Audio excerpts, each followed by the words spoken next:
I don't know any of them. Hello. Pretty much only know Actually, some this time, welcome back to Ops. This is lecture 4. Please sign in. And we'll be getting started. Okay. Basically, this is the last lecture of the quarter, also the last event of the quarter for Ops. Ops will be a little more busy in winter and spring, as in we have events starting week 2 until week 10. This quarter we have week 4 until 9. So it's gonna be a bit more. I don't know. It's gonna be fun, but like it'll be a bit more work. So hopefully it's manageable. But yeah, so project 2 was due 6 minutes ago. 6 minutes ago, and a lot of people asked for extensions. Very understandable. The break also kind of messed me up. I haven't been doing work for like any time, but it's fine. We understand.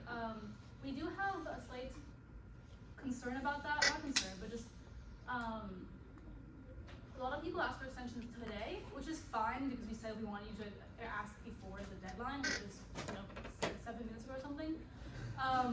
But we would prefer if you ask like at least 1 day before. We're gonna change how we say that because it is a little weird to be like, oh, it's 30 minutes before, so you're gonna realize I can't finish it, and then you ask for an extension.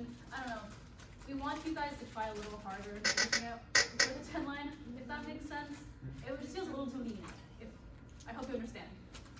But anyway, if you ask for an extension or work on project 2, awesome, we understand. We'll be in the lab during our lab hours if you need help. You can also message us on Discord or email, whatever you like. You can even ask like the call if you want. I mean, we're not gonna say no. I don't know how comfortable you might feel with doing that. Yeah, just another thing as well, like if we get a lot of, like for example, requests for extensions regarding like let's say project 4, project 3, which are a little bit more involved, then it might help us also like plan if we need like an additional work session for the project. So on that end, in that sense, it's also like easier for us to manage like how we provide assistance for the project, any sort of additional guidance we can give. So yeah, early extension requests are also beneficial for that. Yeah. For this project, we only have the 1 work session, which was after a lecture, which we kind of understand, like, because they happened at the same time, you might have not wanted to stay because it was just like a long period of time to do ops, or just whatever reason, you might have missed it. But for the next project, we're gonna have separate work sessions on the same days of lectures, I think. Maybe one in spring quarter, but regardless. But if you do feel like you need another work session, you can just tell us. We're gonna have 2, I know, for at least project 4 or 5, probably enough. I don't remember exactly, but there will be multiple. But anyway. Yeah. So yeah, welcome to lecture 4. Yeah. Has anyone not filled in the sign-in sheet yet? Okay. We just talked about that. Skip. Okay, so. Oh. Another thing is that if you haven't asked for an extension, you still want to submit project 2 late, because you, for whatever reason, didn't ask for an extension, you just still want to complete it on time. We highly recommend you to do so because you still get half of the credit back for it if you submit it late, which means half the money. Someone did ask about when they would receive deposits back. It's not, so I guess we didn't quite explain that clearly, but deposits are returned at the end of the year. So you're not going to be receiving your deposit back for each individual project throughout the year. You have to wait until the end of the year to incentivize you more. So we hope that is fine. If that doesn't sound good with you for whatever reason, maybe like we're planning on using some of that money sooner rather than later, you can talk to us and we'll figure something out. But that's generally just how the deposits work out. Yeah, also regarding projects 1 and 2, I don't believe either of them have a very high like value with regards to the total deposit that you submitted, so it's probably still worth like just doing them anyway. If you feel like $7, you're really gonna ask for boba or something, we understand. Like, yeah. Okay. So next announcement, we actually mentioned this last time, Idea Hacks, the date has been fixed. It has been fixed for a bit actually. It's I believe the first weekend of winter quarter, the 12th to the 14th of January. Applications are now out. I think we also mentioned this last time, but if you are UCS, which all of you are, I think, then you will be pretty much guaranteed admission into the hackathon because remember, it also involves like some other schools and whatnot. So that's one really good, I guess, benefit to joining. It's really fun. You can sign up. The link is there. So I guess I can give any people a moment to copy it down if you would like. But it's also linked in the slides, and we'll be sending out the slides after lecture, so Yeah. no worries. It's also in the main announcements channel in the IEEE Discord, so be sure to reference that if you're interested as well. Not ops channel, main. Main announcements, yes, big announcements. But we highly recommend participating in Idea Hacks. It's free. You get a lot of experience from doing so. You get to make a small project in a short amount of time, and guaranteed for all UCI students. So something I highly recommend. Okay. So now we're moving into the actual content. So first we'll be going over generally like what an Arduino is, which one you're kind of using for the rest of your projects, and then you'll be going into a short chapter on coding in C++/C, which is a program used by Arduino. Yeah, and just quick note, we said we have pizza. We do have pizza. We're not lying to you. It's just that we can't have food in this room.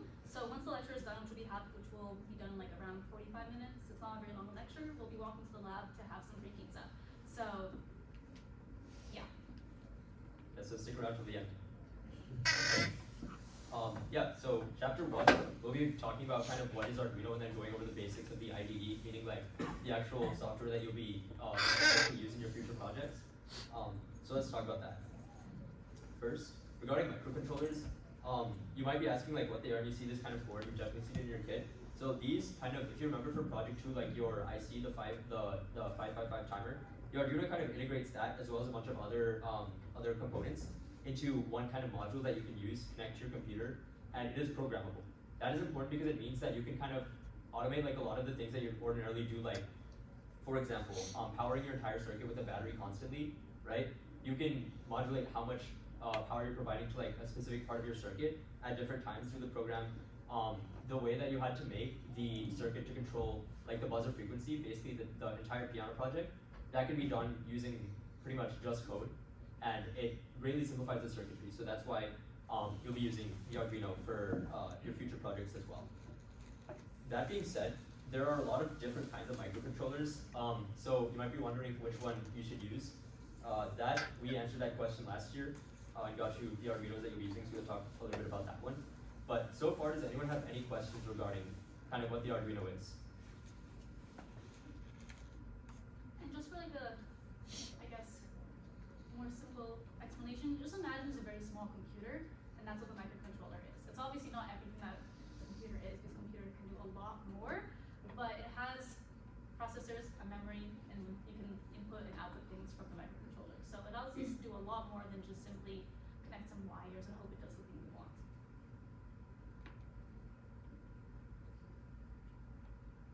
Okay, so the Arduino Uno, this one, I think I mentioned this in maybe one of the previous lectures, but you can supply power to it. That's one of the, I guess, useful features that the Arduino has to offer. So this one is 5 volts.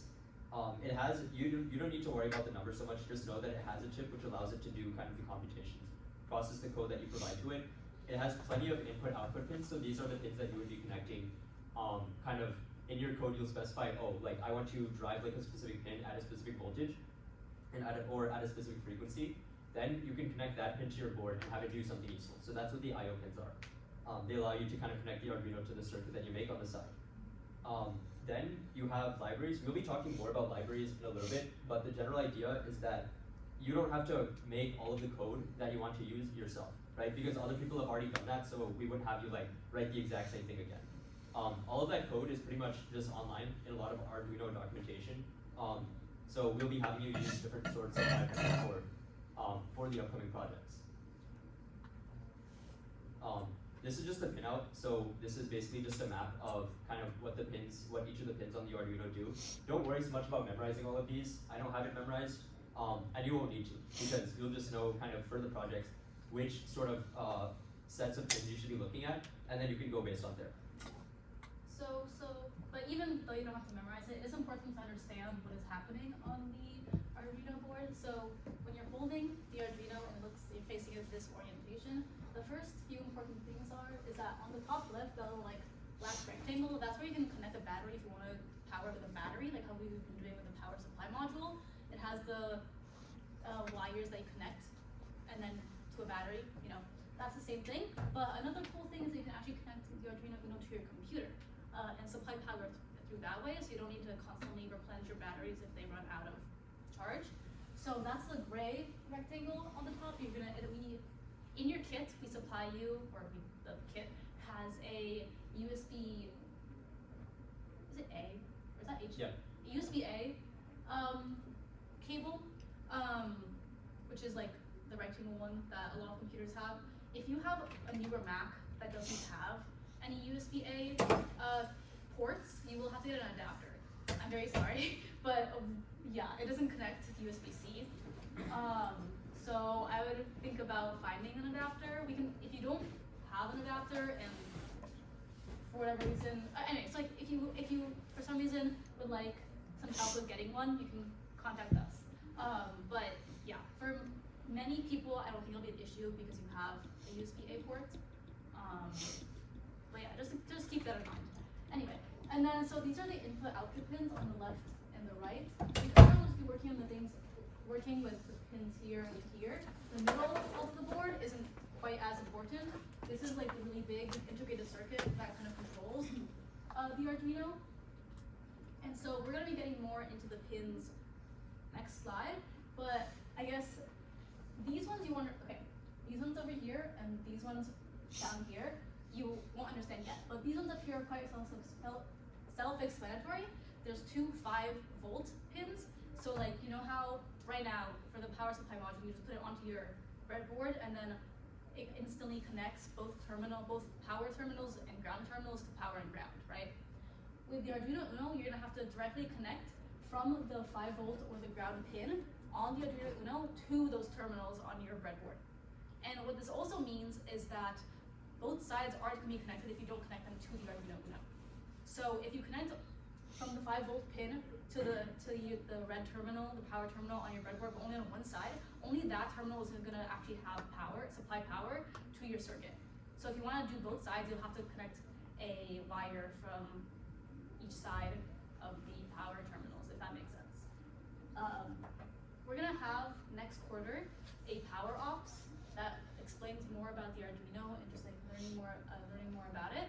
I think it'll be a very useful power ups for people who don't have any experience with it. But we're also gonna obviously help and talk about it more for the projects. But any questions thus far about the Arduino?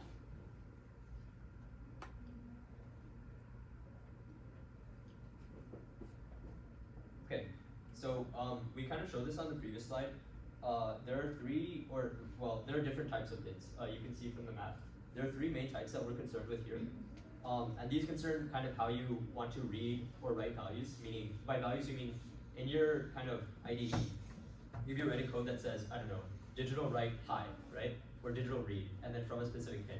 So what this all means is that you would be either driving a pin on the actual Arduino at a specific voltage, or you'll be reading what the voltage at that pin actually is. And that being said, there are again 3 types. So the first is digital. So this one can receive and send signals that are at basically 2 fixed values, either a 0 or a 1. You can imagine again, digital kind of things have to do with bits, right? So you have 2 different values that you can take, either 0 or 1. In Arduino, that's 0 or high. So if you digital write to a pin and you write to it the value high, then that means that you'll be driving that pin at a specific voltage, so that, for example, if you can use it to power an LED, you can turn it off by writing to it the value low. Then you have I'll talk about the third one next. This one is analog pin, and this one basically will be able to read and write values within a specific range. So for example, if you wanted to drive, let's say that you had a really responsive LED that kind of changed its brightness for a given voltage that you provided to it, that voltage would be able to be modified on kind of a scale using an analog pin.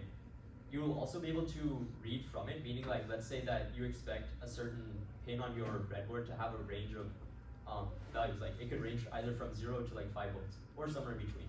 You can read the value there using an analog pin as well. Then you get to the second type of pin, which is a little bit more complicated. This one is called PWM. It's short for pulse width modulation. And this one basically involves turning a digital signal into analog. How is that done? Basically, you'll have your pin be on for some time, and then it'll be off, and it'll be on again. And it'll vary like that at a specific frequency. So the idea there is that if you vary it at different kinds of frequencies, and it's going, let's say, high voltage, then low, then high again, then overall, the voltage supplied will be some kind of average of those values, depending on how long the pin is on versus off. That's what PWM is. It kind of allows you to almost simulate an analog signal using kind of digital rights. And a couple things, in ops, we'll only be using digital and PWM pins, because for us, our analog will just be PWM. And then the, any question? Yeah, for the digital, it's like on and off, but then the PWM, there's like 1, 0, and the negative one, which looks like 3. Where does that, is there like an option for like neither? Sorry, neither in what sense? I mean, cause it's, Yeah. well, like for the first one, Yeah. it's either like 1 or negative 1. Yeah. But then for the PWM, it's like 1, or the value could be 0, or it could be negative 1. Oh, I see, I see. Like there's somewhere it's not, where the value isn't changing Yeah. at all. That's a good question. I believe, I'm not exactly sure that this diagram is accurate to the Arduino. I think it just varies between it being off and it being on. But the idea is basically that you vary the amount of time for which the pin is kind of writing like the value on versus off.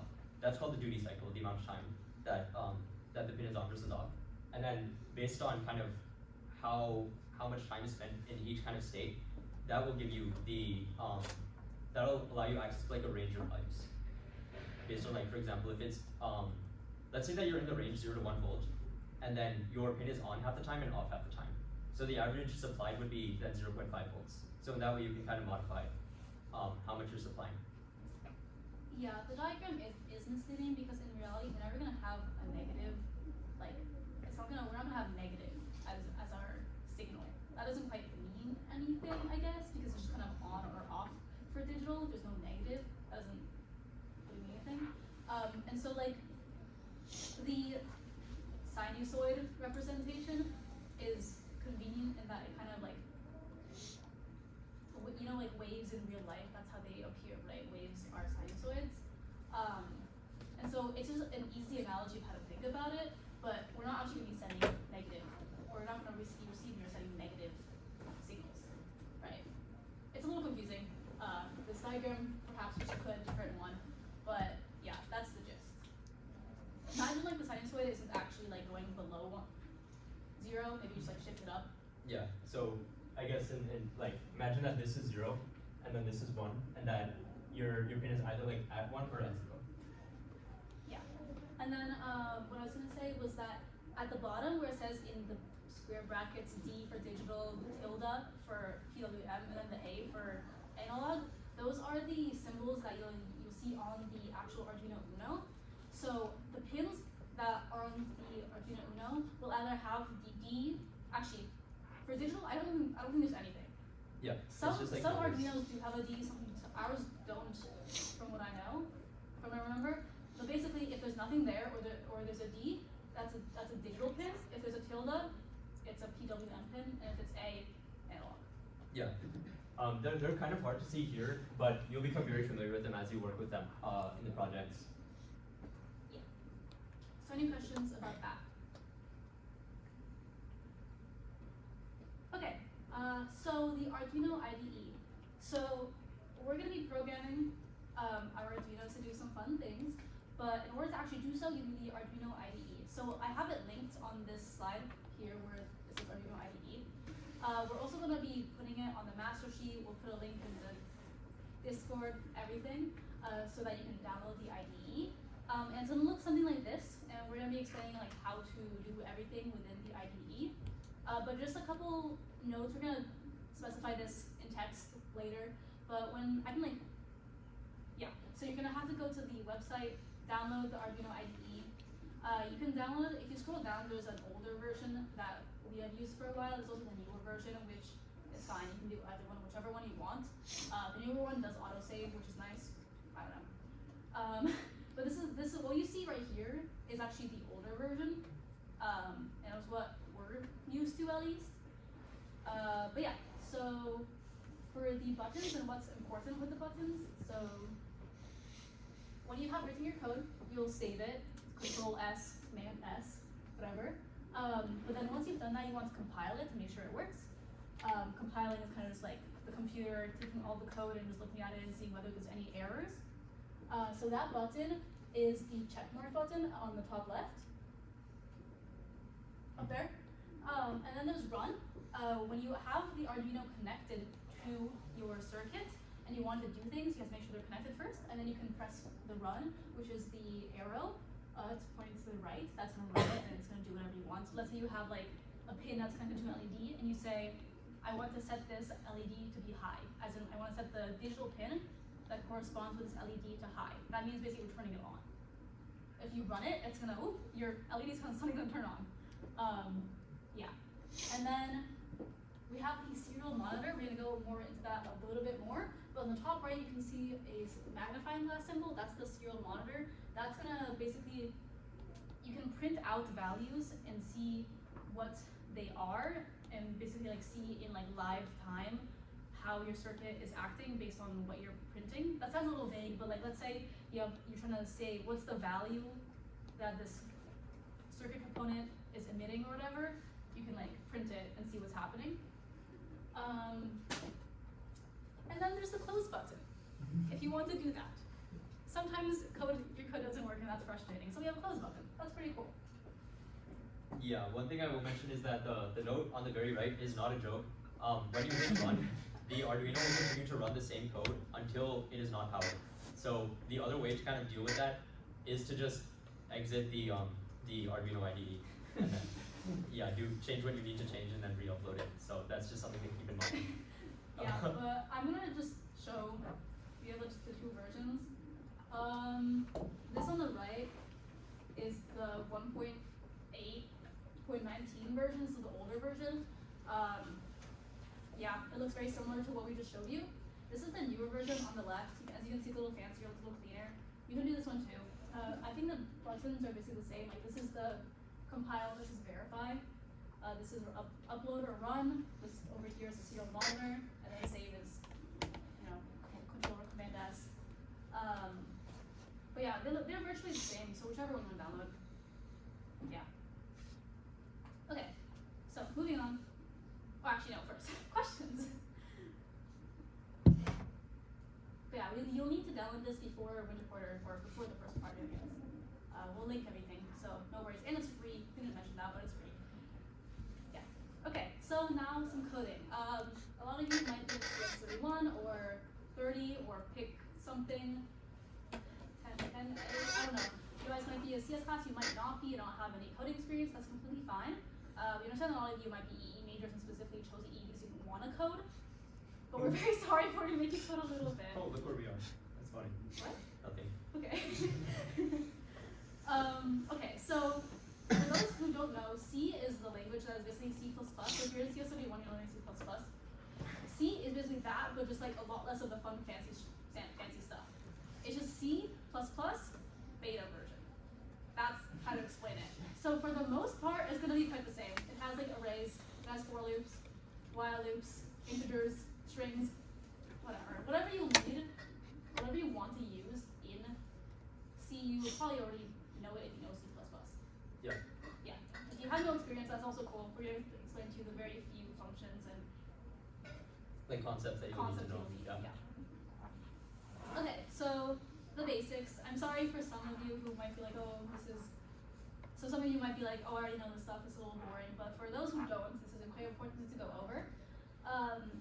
So in coding, you want your data, you want to store it in some way so you can manipulate it or do whatever things you want to do with it. So these are the most common data types and probably the only ones you'll ever need to use in ops. And the way that you declare a variable, so a variable is a thing that will hold your data and you can change it if you want to. It varies, like in the name variable.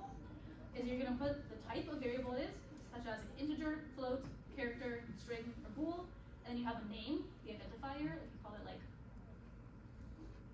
integer 1 or something, and then you have an equals, and then you have like what is equal to.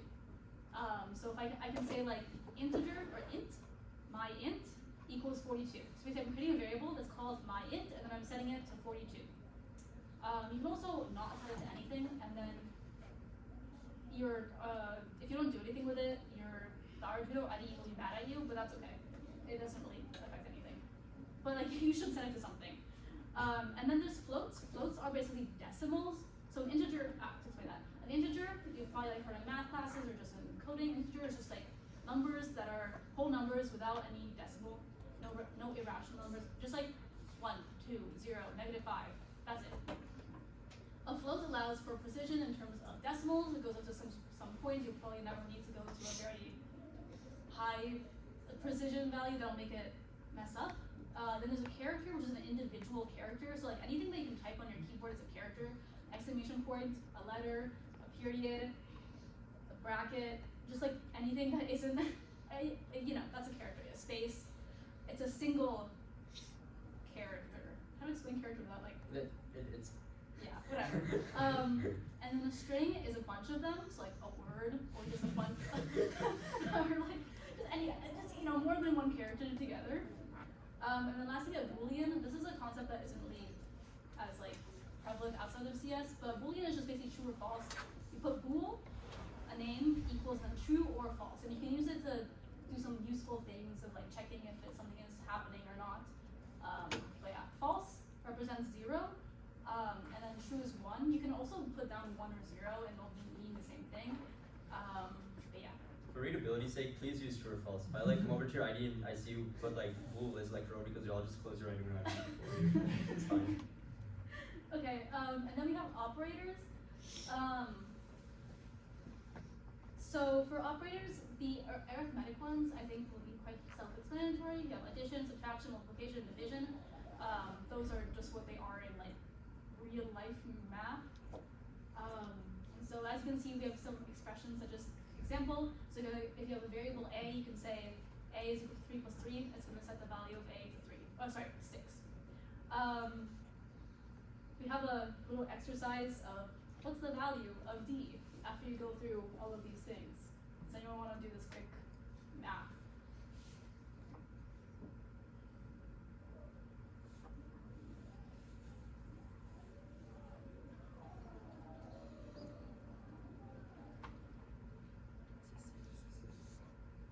Yes? Anyone? Oh, so what? Who did it? 6. Yeah, it's 6. Okay, doesn't really matter. Okay, and then there's comparison. These are really useful for checking if things are happening the way that you want to. And so if you have a statement that has these comparators, it's going to output either 0 or 1, true or false. And so you can check like, oh, if this is true, do something, things like that. And so we have not equals to, which is an exclamation point equals. The exclamation point is a not, which is mentioned in the next one, on the 3rd column. And then we have equals, which is equals equals. So a common mistake in coding that people do with C is that, let's say you want to compare something, you say if A is equal to B, do something. You have to make sure that you put equals equals, 2 equal signs, because if you do just 1, it's going to set them to equal to each other. So make sure to look out for that. And then we have greater than and greater than or equals to, and then less than and less than or equals to. I hope those make intuitive sense. And then we have some examples. So if I have my bool is equal to 1, not equal to 2, it's going to be true because 1 and 2 are not equal to each other. And then there's the other examples, which you can look at in your own time if you'd like. Does anyone want me to go over them? Or is this okay? Okay. And lastly, we have the Boolean ones. There's not, which is the exclamation point.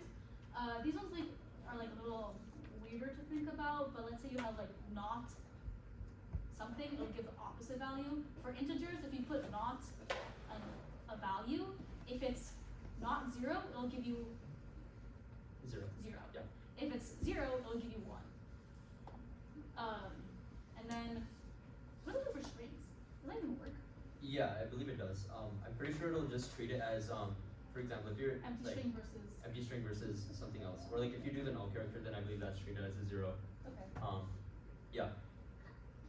And then there's and, or sorry, just it's called and, but it has 2 ampersands. That is basically saying it's similar to equals. It effectively does the same thing as the equals, but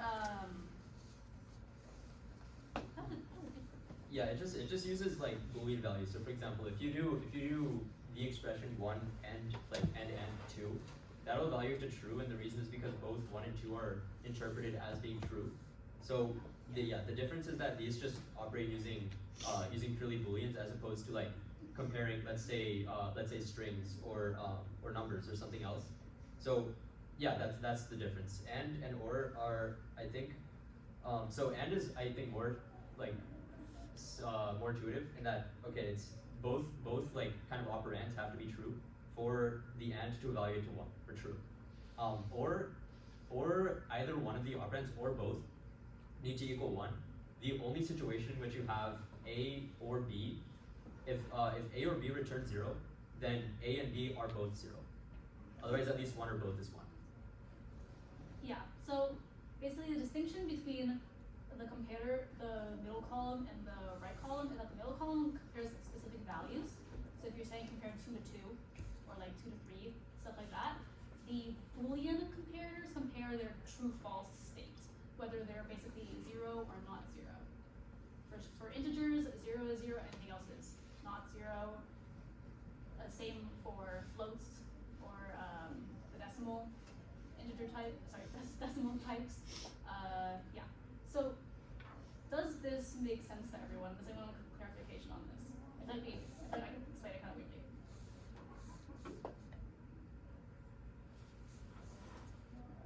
Okay. And so now we have some. Oh yes. Question? Oh no, sorry. Okay. Now we have some specific Arduino related syntax. So if you already know C, you won't know this most likely. So first of all, for C at least, you need a semicolon to end all your statements. Just remember to do that, otherwise the Arduino IDE will be very mad at you. And then we also have if, else, and if. Sorry, if, else, if, and else. These are very important and useful ways to structure your code and make them do things that you want. You can say if a statement, and if that statement is true, it'll execute that line of code. And if you can put else at the end, say like if it's not true, it'll do that other one. If you don't have an else, it'll just not do anything at all. And you can extend this if else statement as long as you want by doing if else, if else, if else, if else, else. I hope that makes sense. So basically just the general structure is if condition 1, do thing. Else if condition 2, do that thing. You can go again another else if, or you can just do else, or you can do nothing. So this allows you to control what happens with your code. Anyone have questions with this? Okay. And now we have, for the Arduino IDE, we have to do setup and loop. So when you start up any Arduino code, it's gonna start with these two functions, yeah. Yeah, these two functions that you're gonna put stuff into. Don't get rid of them, you need them for the Arduino. So there's setup and then there's loop.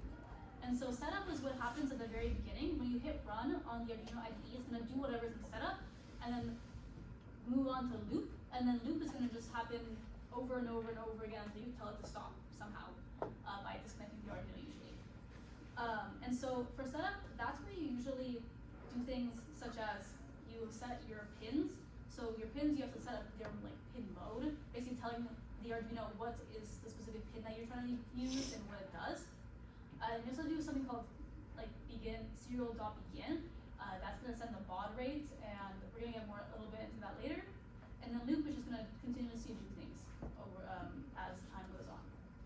Loop, by the way, is the reason why the Arduino continuously runs. I think the idea is basically that you upload your code on your computer, and then if you want the Arduino to run without having to be connected to your computer, you disconnect it. Once it doesn't have power, then you connect it to something else, an independent source, and it'll keep going. Yeah. And so these are some use functions that you'll need for your Arduino. So first we have pin mode. This is you use this for digital and PWM pins.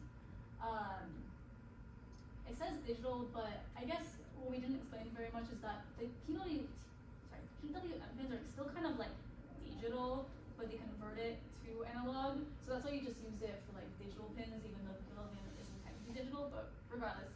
So if you have a pin, and so they're numbered on the Arduino, so if you say like pin 13, pin mode 13, and set it to output, or set it to input. And depending on whether it's input or output, you can do things. So if it's input, basically you're going to be talking to the pin. If it's output, the pin is going to talk to your circuit, if that makes sense. And then we have digital read and digital write. For digital read and digital write, you're going to put in the parentheses the pin number or the pin name. And then for digital write, you're going to have the pin name and a value. So let's say you have a pin, and for digital read, you can say digital read and then the value, the number of the pin or the number. And then if you put it, like you say int I_1, it's going to take the value that it reads from that pin and then set it to that integer. And then for write, you can say, I'm going to write to this pin specifically high or low, or a value that you want for analog. Does that make sense? Sounds a little abstract. Yeah. Does it need to be in pin mode input for digital write? Or can you do it with either pin mode? Digital write is going to need input, right? Yes, yeah. Yeah, you're gonna need your pin to be input to be able to write to it. Otherwise, it's only outputting things. Yeah. And then there's analog read and write, which is the same thing as digital, except that instead of just high or low for the value of analog write, it's gonna be between 0 and 255. So we're going to have our peak WM pins, which are variable, right? It's going to go, instead of just 0 or 1, it's going to go between 0 and 255. So 255 is now our maximum value, and you can do anything in between. And so basically you can say, if you want to write to an LED and how bright it is, you can be like 0 is off, completely off. 255 is completely on, the brightest mode. But if you want something in between, you can specify that number. So like 120 is going to be roughly the middle point of how bright it is. And then we have delay, which is sometimes useful. Just delay, you insert a number in there, it's going to delay your Arduino from doing anything for that amount of time. It's in milliseconds, so if you want to do a second, you're going to do 1,000. Anyone have any questions about this? Okay. Yeah. So now we have the serial monitor, which we mentioned a little bit earlier. So there are a few things here to mention. The first is that when you actually want to use the serial monitor, you kind of have to, again, we'll get into baud rate probably next quarter a little bit more, but the basic idea is that you want to tell the serial monitor right at the start of your program that you want to use it, and you need to specify kind of a rate at which you want to send data and to the serial monitor for it to actually display. So that's called the baud rate. That's what you kind of just put in here. For most of your projects, it'll just be this number 9600, so you can just remember that. But for that, you'll only need to run that piece of code once, which is why it's in the setup loop. And then we have a couple other kind of useful things to know before you start writing programs. The first is actually how to print stuff to serial monitor, and it's pretty self-explanatory. It's right up there. It's just serial print. So here, for example, you can have different variables record different values that you take from your circuit. Like let's say you connect a pin from your Arduino to read the voltage just above an LED. From there, you can take that value and then print it out to the serial monitor, and then if your circuit isn't working properly, now you'll know why. Maybe there's 0 volts across it. The third thing to note is that you can also use hashtag defines. Basically, these are just instructions that tell the program, they tell the Arduino that, okay, everywhere I see, in this case, pin 1, everywhere I see that in the code, I'll just replace it with the number 13, and then pin 2 corresponds to A0. So that's actually something that I'll mention in a little bit, but the basic idea there is that it just makes your code a lot more readable if you can see exactly kind of what pins in your code you're kind of using, and you can also give them names, like for example LED 1 or LED red or something. You can use that throughout your code. The thing I wanted to mention actually, which was kind of there in previous slides as well, is that you can also see here directly how we assign digital and analog pins. Can someone guess which one is the digital pin from the top two hashtag define statements? Yeah, that's right, the first one. The second one has an A in front of it. That's really important for just signifying that you're using an analog pin there. So that's just something that'll become important for your future projects. But yeah, here we just have an example program that takes 2 pins. So the first part of the program is saying, okay, I'll set pin 1 to read from somewhere in my circuit. And then the second one is saying, okay, I'll begin the serial monitor, and then you can start reading and writing to it. So then you run to the actual loop, which will run again repeatedly. So you'll have your first one, which is your first pin, which is a digital pin, and it's a read pin. That's your input pin. The second one is an analog pin. So then what you're doing is you're printing hello world, and then you print some other stuff, and then you print just the value of your 2 LEDs, and you have a delay. The delay is important here, I guess, for your programs. You want to use them carefully, just because if you don't include any delays whatsoever, your output won't be that readable. If you're rapidly changing things in your thing, it'll print out a ton of stuff immediately. So that's just something to keep in mind. Just a few things. First of all, this ln, it says print ln, this will print. They're separate things. The print ln prints whatever you say in that statement on a separate line. So as you can see where it says like hello world, each one is on a separate line. The ln specifies that. And then for the second print ln, when it's like I_2, it's basically saying that the next thing is going to be on a separate line, if that makes sense. And as you can notice, I1 is a digital pin, and that's, you can see the first value in all these lines is a 1 because digital is either 0 or 1. And then for I2, it's an analog pin, so it's kind of variable values. You can see why it's not just 0 or 1, it goes between different values. So, any questions with that? This all seems like a little abstract because you can't see the actual Arduino and what you're going to be doing with it, but it's going to be a lot more understandable next quarter, so just wait for that. And lastly, we just have an example code that we are just going to run through just so you can kind of see have a better idea of how to work with the Arduino. So the actual Arduino IDE gives you some examples for free that you can just look at and see how they do or run on your circuit. So this one is called Blink. If you go to File, Examples, Basics, Blink, you can get this code. It's going to open it up for you and look at it. And so what this code is saying is that first we have our pin. This code doesn't actually define the pin. We would have to insert that ourselves manually. It doesn't do that because it doesn't know which pin you want to use. But you could say define, name, and then the pin number, right? And then once you have that pin, which they have conveniently named LED built in, they do pin mode, LED built in, the name of the pin, and do output. So it's saying that the pin is going to output things. So we're going to be able to read to our circuit and do things to it. But just a note, they don't do serial.begin because it seems that they don't want to use the serial monitor. You don't need it, but if you want to use the serial monitor, you do need it. And so that's in setup. It sets it up, and then it goes into the loop. It's going to do that many, many times. And so the first line is digital write. So it's saying to that pin, we're going to write to a high. So wherever the pin is connected to, it's going to write to a high. And so if it's connected to an LED, it's going to turn the LED on. It has a delay of 1 second, and then it writes again to the LED, to the pin that connects to the LED, low, and turns it off. And then it has another delay of 1 second. And then it just loops it over and over and over again. And that's just LEDs blinking. So you know how you did that in your project with a 5.5 timer for project 2? Well, you can do that with this code. Instead of all the wiring that you did. Yeah, with so the remember how 5.5 complex that wiring was? It was very annoying. Well, you can just do that with this. And basically, project 1, where you just had to do a simple wire, resistor, LED, ground. That, remember that? You can just do that.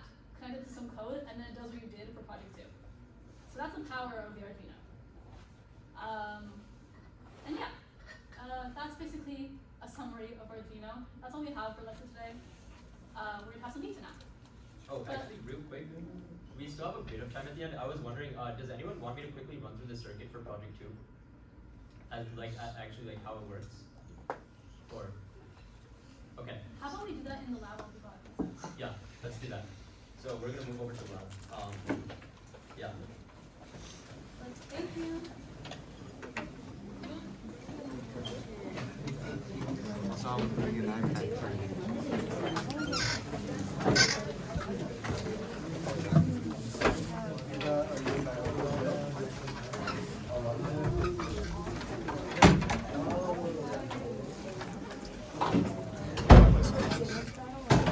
We lost the match. Don't you lose trophies?